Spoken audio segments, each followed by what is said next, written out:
Everyone sees what you appear to be. Few experience what you really are. Niccolò Machiavelli. Most people live like sheep. They follow rules they never questioned. They trust leaders who smile while stabbing them in the back, and they wonder why they never win. But you're here because you're waking up. You've seen through the illusion. And whether you like it or not, you were born into a world where power moves in silence, where the kind are devoured and the cunning survive. Niccolò Machiavelli didn't write for the masses. He wrote for the few. The dangerous few who know that morality and power don't always walk hand in hand. So if this video found you, just know you are among the few being selected to win. Niccolò Machiavelli is perhaps the most misunderstood figure in history. To many, he's a villain, ruthless, immoral, the man who told leaders to lie, deceive, and manipulate. But what if he wasn't trying to corrupt us, but prepare us?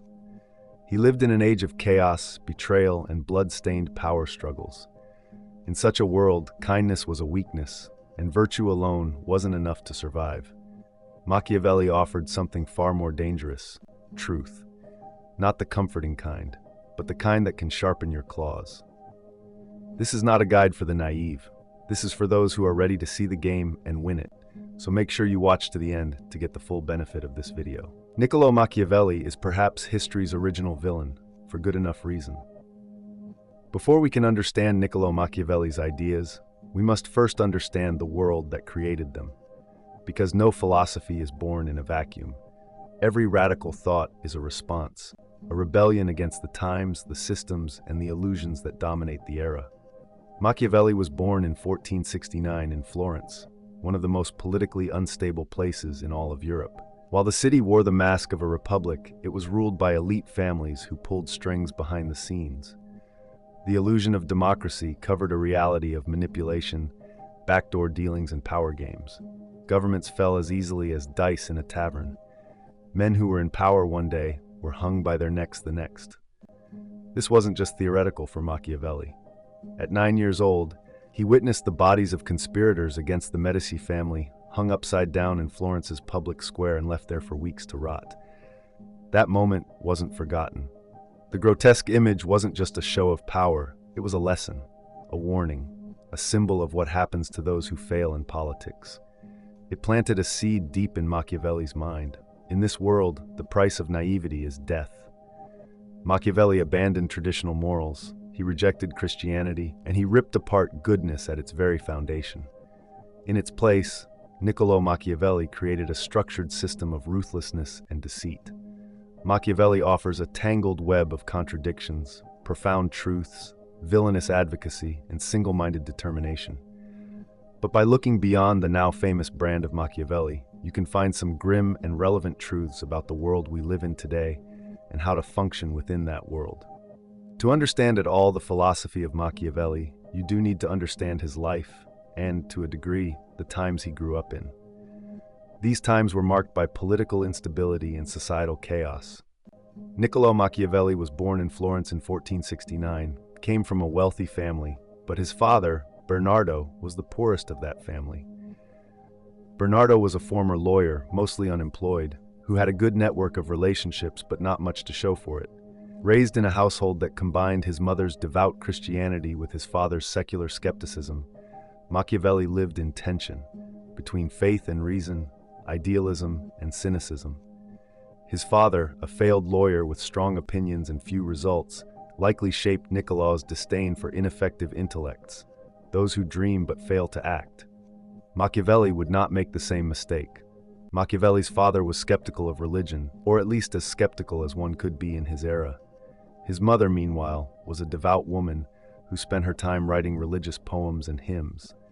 This combination of religious skepticism and talented writer would certainly form the basis for Machiavelli's later work. At the time, Florence was a republic on paper anyway. The Florentine government was composed of 8 priors, overseen by a figure resembling a prime minister. Every 2 months, these officials were selected through a lottery system, drawn from the pool of affluent and respected Florentine men. In theory, this system was designed to prevent any single profession, faction, or region from maintaining long-term control. But in practice, it was a political nightmare. With leadership rotating so frequently, governmental policies and priorities constantly shifted, resulting in chaos and inefficiency. To bring stability and secure their own interests, the powerful Medici family intervened. They rigged the lottery, ensuring only loyal and controllable candidates were chosen. As a result, Florence operated less like a republic and more like a thinly veiled dictatorship. This level of corruption wasn't rare in Italy. Rather, it was closer to the norm than an exception. Wars raged around Europe for territory. Italian mercenary government leaders changed sides at the drop of a hat. This is all to say, Machiavelli grew up in a society where the idea and the reality of how things operated were wildly divergent. He had a front-row seat to political dysfunction and corruption. Meanwhile, he learned from a young age the price of failing as a politician. Near his 9th birthday, conspirators against the Medici family were hung upside down from the government's main building and left there for weeks to rot. This combination of corruption and brutality was seemingly formative in Machiavelli's later career. People don't really know much about Machiavelli's early life, but he did achieve a significant level of education. In his 20s, Machiavelli ascended quickly within Florence's political ranks. He was appointed to high office, serving as a diplomat and military advisor. For over a decade, he represented Florence in the courts of Europe, watching kings and popes maneuver like chess masters. He observed firsthand how power was gained, kept, and lost, and what he saw disturbed him. The rulers who succeeded were not those with the best morals, but those with the best strategies. After the Medici family was pushed from power in 1494, Machiavelli was appointed to a Florentine government office, where he authored government documents. Shortly thereafter, Machiavelli earned himself a couple of promotions. He was appointed to the Second Chancery, which was one of 2 key state departments in Florence. He also became Secretary of the Ten of War, a committee that dealt with foreign relations and war preparations. Machiavelli was just 28. To this day, no one knows how he earned such high posts at such a young age. There are no documents or records to indicate any special experience that would have deserved these promotions. People often downplay Machiavelli as a failed politician, which perhaps later will be true, but isn't entirely correct. For over a decade, he was Florence's top diplomat. While his work did not produce any truly remarkable results, this was probably through no fault of his own. Florence was the weakest of the main Italian states during a truly tumultuous period. To that point, in 1512, the Florentine Republic was overthrown, and the Medici family returned to power. By 1512, Machiavelli's fortunes reversed. The Medici family returned to power, and like so many others, Machiavelli became disposable. Suspecting Machiavelli of conspiracy, the Medicis imprisoned, tortured, and exiled him the following year. And it was in exile, humiliated and stripped of status, that he wrote the work that would define him forever, The Prince. It was there, in exile, that Machiavelli produced his most famous work. The Prince was not the only thing Machiavelli wrote, but it's his most famous and most influential. So we'll be looking at Machiavelli's philosophy predominantly, but not entirely, through the lens of this book. The Prince was meant to be a guide for a ruler. Indeed, it was written expressly for Lorenzo Medici, head of the Medici family, and we'll talk more about that later. But The Prince wasn't merely a book, it was a confession, a brutal, unflinching autopsy of political power.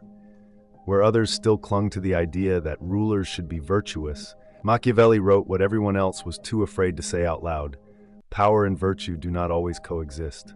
Goodness is optional, control is not. Machiavelli didn't romanticize politics, he exposed it.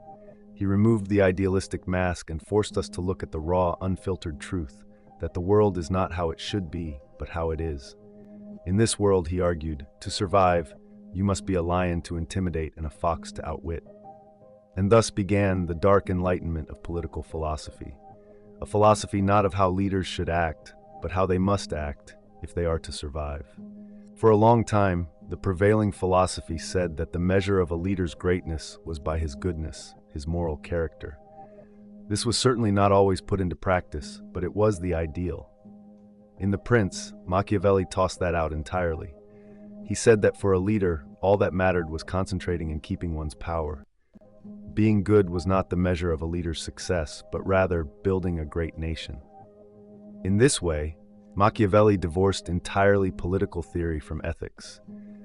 The book is not a manual for living, but rather a manual for keeping one's political power, for being an effective leader. In this pursuit, Machiavelli rejected Christianity and placed very little value on traditional morals.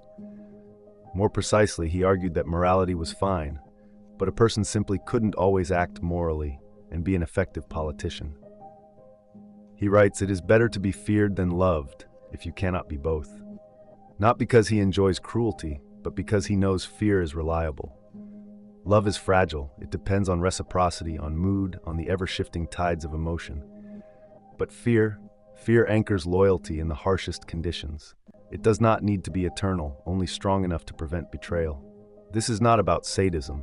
Machiavelli repeatedly warns against hatred. The ideal ruler, he insists, is not one who is despised. A prince may be feared but never hated. Hatred breeds conspiracy. It invites the dagger in the dark. So cruelty must be wielded like a scalpel, quick, effective, and with a sense of purpose. Injuries, he writes, must be inflicted all at once so that their taste is less bitter. This took courage, perhaps cruelty, in a dark sort of boldness, but courage nevertheless. Machiavelli could have padded his messages. He could have said, "Oh, you have to do all of this to stay in power, and that's why power isn't really good." Could have expressed a disdain for the type of person he believed could hold on to power. In writing this way, Machiavelli could have eliminated a great deal of criticism and controversy while still fundamentally delivering the same messages. But instead, in this short volume, Machiavelli systematically rips apart morality and instead constructs a deeply troubling and at times profoundly accurate assessment of the world. Cesare Borgia, the son of Pope Alexander VI, was building his own state in early 1500s Italy. To establish control in the city of Cesena, he sent his ruthless enforcer, Ramiro de Lorca, to instill order by any means necessary. De Lorca ruled with extreme cruelty, executing, torturing, and terrorizing the population. Once order was restored, Borgia returned to Cesena and recognized the public's hatred for de Lorca. So, in a cunning move, he had de Lorca brutally executed and displayed his mutilated body in the town square, claiming that de Lorca had acted without his permission. The people, hating de Lorca, were relieved and praised Borgia as a savior. To Machiavelli, this was the perfect example of political genius. Borgia used cruelty to secure power, then eliminated the source of cruelty to win public favor. In The Prince, Machiavelli argues that a ruler cannot afford to be good all the time. Effective leadership often demands ruthlessness, deceit, and brutality, not for evil's sake, but for stability and power. Machiavelli presents the question, should one be loved or feared? His answer is revealing. He says that it would be great to be both, but they don't always go together, and, broadly, it's safer to be feared rather than loved. Machiavelli says people are unreliable. Some are cowards, some lie, some can be bought, some just change their mind. These things will happen, he says, no matter how much these people claim to love you. But fear, Machiavelli argues, is permanent. Punishment is a tangibly threatening thing that keeps people permanently in line. You can get over love, can change your mind. It's much more difficult to get over fear. Indeed, Machiavelli argues that you can't control what or how people love, but you can control what they fear. It's a fine line, though.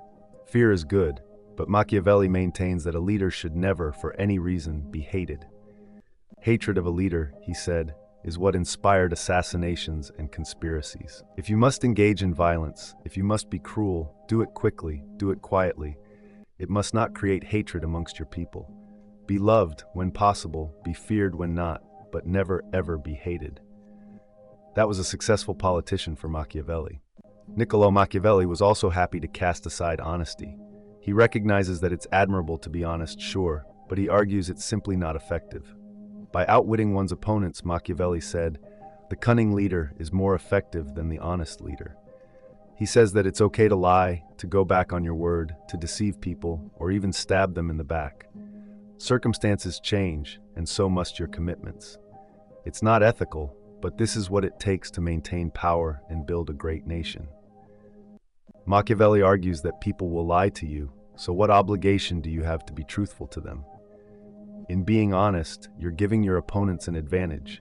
You're refusing a weapon that you know they will have.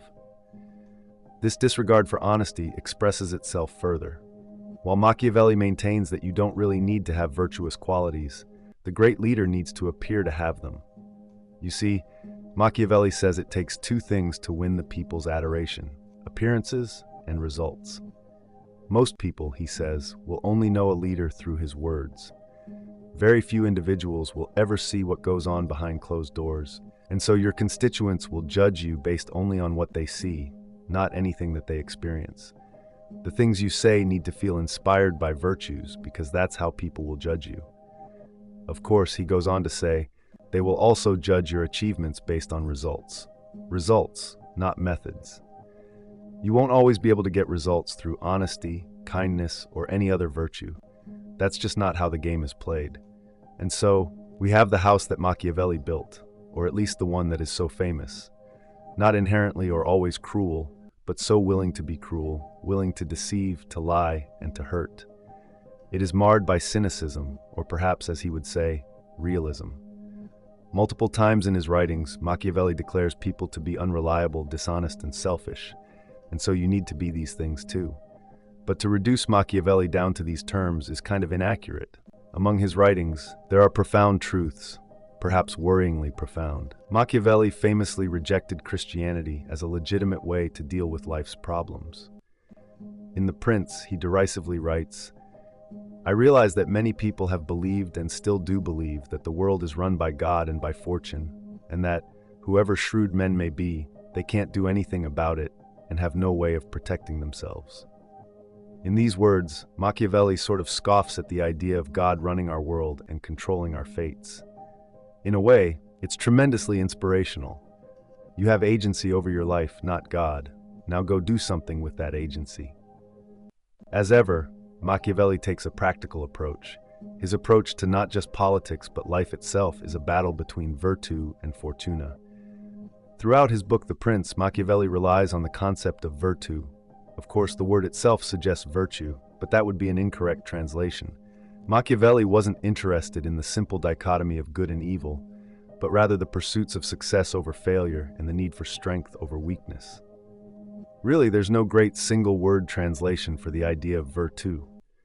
Prowess comes to mind, as does strength of character, but virtù is perhaps any trait that allows you to achieve your desires. It could be talent, boldness, bravery, will, cunning, intelligence, or any number of other specific skills. Broadly, it is something that inspires a sense of agency. With virtù, you can be truly great.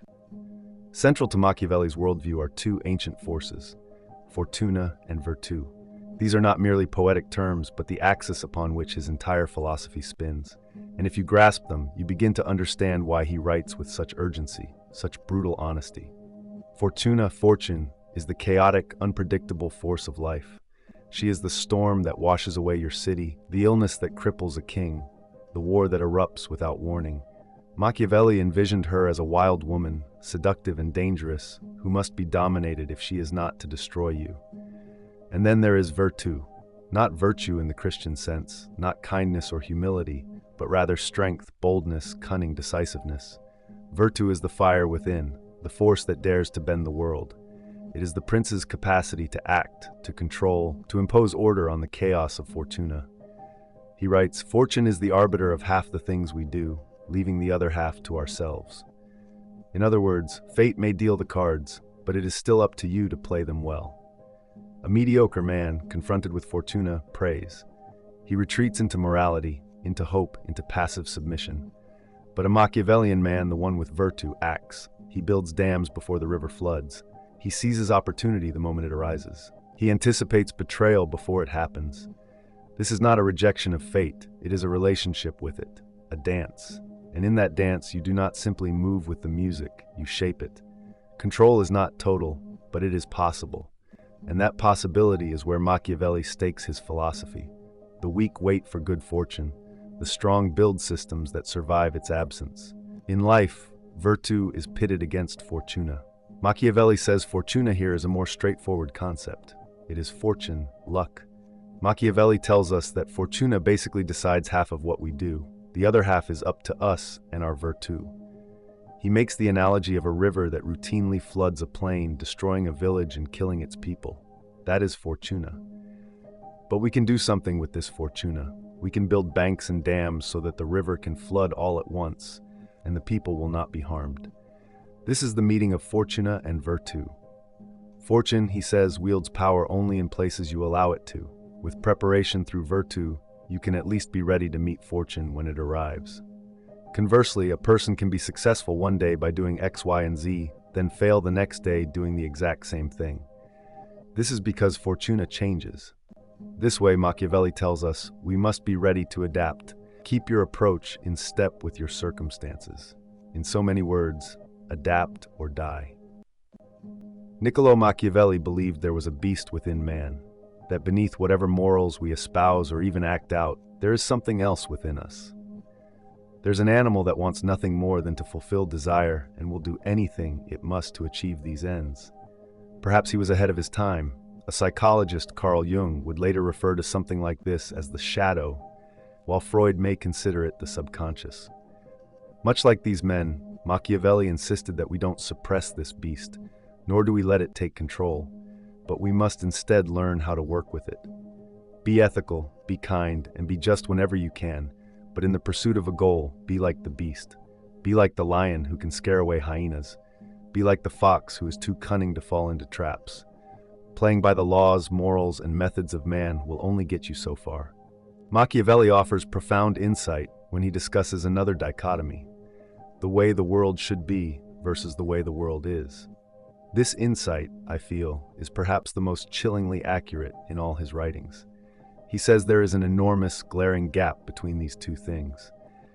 If you conduct yourself in a way that is in accordance with what the world should be, rather than the way that it is, you are authoring your own destruction. Machiavelli basically says the world is not a utopia. There's goodness in it, but it is not wholly good. There are traps, lies, and threats. You need to be wary of these things. You need to function in a way that provides resilience in the face of these realities. Live in accordance with how the world is, not how you think it ought to be.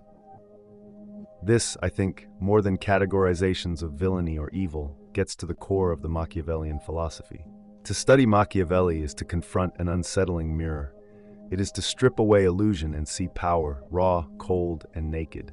And perhaps this is why Machiavelli continues to disturb us. Because behind the cynicism, behind the cunning, behind the reputation of villainy, is a man who simply refused to lie. He refused to lie about people. He refused to lie about politics. And most frightening of all, he refused to lie about human nature. Machiavelli knew what most of us try to forget, that appearances rule the world, that people judge not by truth but by perception, that success often goes not to the most just but to the most strategic, and that morality, when unaccompanied by power, is not a shield but a target. So he offered an alternative. If you must wear a mask, let it be a deliberate one. If you must lie, let it be for survival, not approval. If you must act, do so with full knowledge of the game you're playing. Because here is the brutal paradox of Machiavellianism. The more you understand his philosophy, the less you are able to play the fool. You lose the comfort of idealism. You see manipulation where others see sincerity. You feel the weight of strategy behind every handshake. You realize that the game was always being played, whether you knew it or not. But knowledge is not permission. Machiavelli never told you to be evil. He told you to be awake, to be conscious of power, to prepare for betrayal so that when it comes, you are not broken by it. To understand that while virtue is admirable, it is not always enough. You must be the fox, clever, elusive, aware of traps. And you must be the lion, fierce, forceful, unafraid to act. This duality is not just for princes, it is for artists, entrepreneurs, rebels, anyone who seeks to shape their world instead of being shaped by it. Because in the end, The Prince is not just a book, it is a challenge. It asks, do you have the strength to see the world as it is? Do you have the discipline to act without illusion? And most of all, do you have the courage to hold power without becoming its slave? For all his infamy, Machiavelli never demanded that you betray your soul. He simply warned you that if you don't learn how the game is played, someone else will play it for you. And if you don't learn to rule your life, you will be ruled not by kings, not by tyrants, but by your own naivety. So here's the final question. Would you rather be good or would you rather be free? Still, for all his insights, when we try to put Machiavellian principles into practice, we do run into some problems. Machiavelli wrote The Prince as a gift to Lorenzo Medici, the head of the Medici family. It was an attempt to earn Medici's trust and favor and, basically, get himself a job. Mind you, Machiavelli did this after the Medicis had him imprisoned, tortured, and exiled. Machiavelli never got his job. Lorenzo probably never even read The Prince. But even if he had, I think Machiavelli still wouldn't have gotten the job. Of all people, Machiavelli should have understood that his ideas, by publishing them, could fuel only an author's career, not one of a politician. Machiavelli's work is self-defeating. Look at the things he advocates for: deceit, backstabbing, cruelty, opportunism. Why would you ever want this man in your inner circle? How could you willingly invite him into any meaningful position?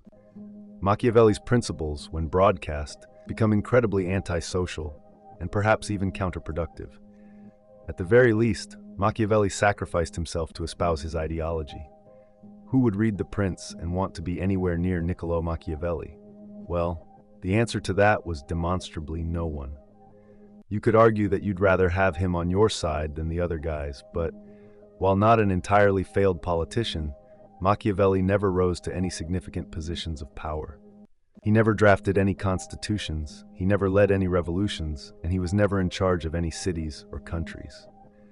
For all of his theorizing, Machiavelli never seemed to put his ideas into practice with huge efficacy. Indeed, there are no records of him ever doing anything that was Machiavellian. Of course, he also advocates for secrecy and cunning, so perhaps Niccolo Machiavelli just managed to hide things from history. But the historical record does not shine brightly on his life outside of authorship. But here lies the paradox. While Machiavelli is accused of corrupting politics, what he really did was expose its corruption. He did not invent deceit, treachery, or manipulation. He merely described the game that had been played behind closed doors for centuries, and in doing so, he democratized it. For perhaps the first time, the rules of power were made public, laid bare, no longer dressed in the robes of virtue or cloaked in religious justification, just raw, unfiltered strategy. But this was the version of Machiavelli that became democratized. Baden's work was translated into Latin and then English well before The Prince itself existed in English. This version of Machiavelli's writing moved from intellectual elites into popular culture. The character of a cruel Machiavellian archetype leaked into famous plays and literature, so Machiavelli's name became synonymous with evil.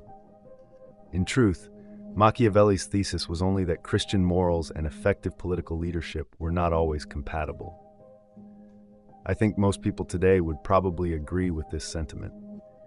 While the tide never really turned on Machiavelli, his philosophy has been embraced by politicians the world over.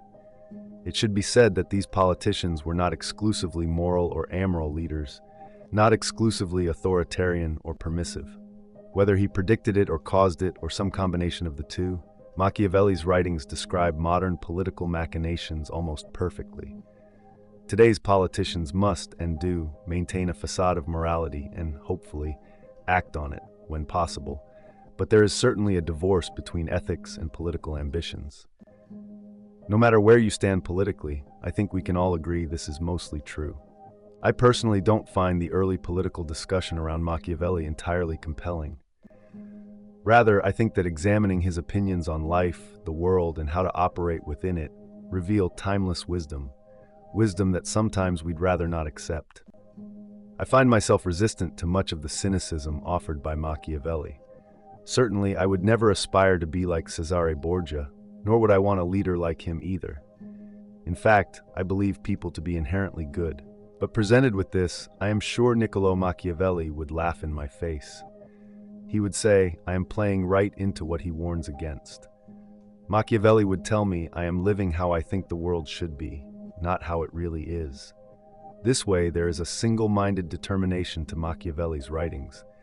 He doesn't care one way or the other about being a good person, doesn't care about any god, he doesn't care about friends. Instead, his philosophy cares only about one thing: power.